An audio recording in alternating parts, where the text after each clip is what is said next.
I was just kidding!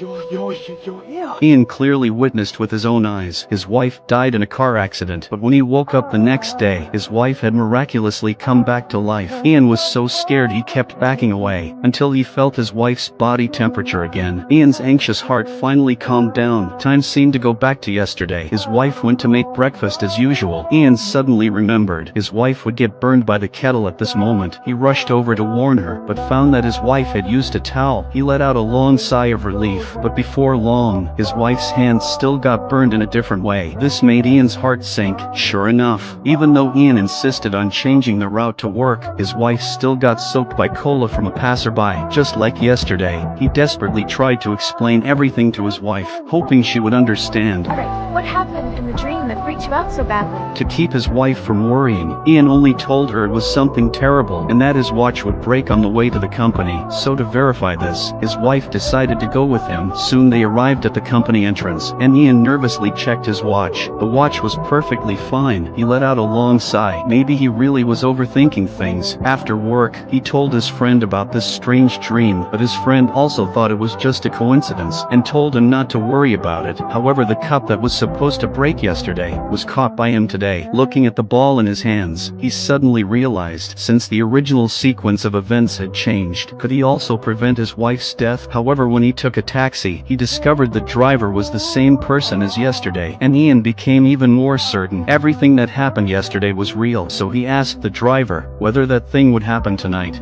Just one thing. Just love her. The moment Ian heard the answer, he panicked. He ran desperately toward his wife. To prevent the tragedy from happening, he decided to take his wife away from this place. Soon they arrived at a hillside. Originally, they just needed to cross this mountain road to reach Ian's hometown, but heaven chose this moment to send down heavy rain. They hurried into an abandoned stone house nearby. Just as Ian was about to start a fire for warmth, an accident happened at this moment. He looked at his wrist in disbelief. The watch was broken. At this moment, he finally confirmed this was an unchangeable fact. Looking at his beautiful wife, Ian suppressed the grief in his heart and asked his wife a question. If you had one day left, what would you do? Seeing her husband's serious expression, she said firmly, It's an easy answer. A no-brainer. I'd spend it with you. Then the two went outside for a walk, but his wife suddenly suggested going back because tonight was her graduation recital. He also knew his wife's dedication to her dreams. Since he couldn't change any of this, he would cherish this last time together. So after returning home, Ian stole the song his wife had written, rushed to the theater early to convince the organizers to distribute the music to everyone. He knew his wife had dreamed of being a singer since childhood, but unfortunately she never had her own stage. As the performance ended, Samantha was surprised to discover her sheet music had actually appeared here. So with her husband's encouragement, she nervously stepped up. Looking at her husband's determined gaze, it seemed to give her enough courage. Beautiful singing began to fill the entire venue. When the song ended, everyone gave the most enthusiastic applause, and Samantha finally fulfilled her wish. Afterward, they went to a restaurant. Ian took out a bracelet he had prepared. Each charm on it was a unique memory of theirs. Although the gift wasn't expensive, to Samantha this was the most precious thing. However, after finishing dinner, it started raining heavily. Ian knew he didn't have much time left. I love you.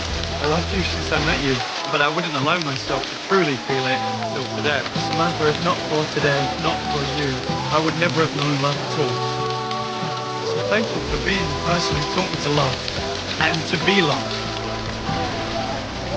After one kiss, what was meant to come still came, but unlike last time, this time Ian didn't choose to let his wife go back alone. Instead, he got in the car with her. Same time, same place. Ian's breathing began to quicken. His wife's memories also began flashing through his mind. The accident arrived as expected, but this time he held his wife tightly in his arms. Samantha survived, but Ian was gone forever. Only then did she understand everything her husband had said was true. And he kept trying to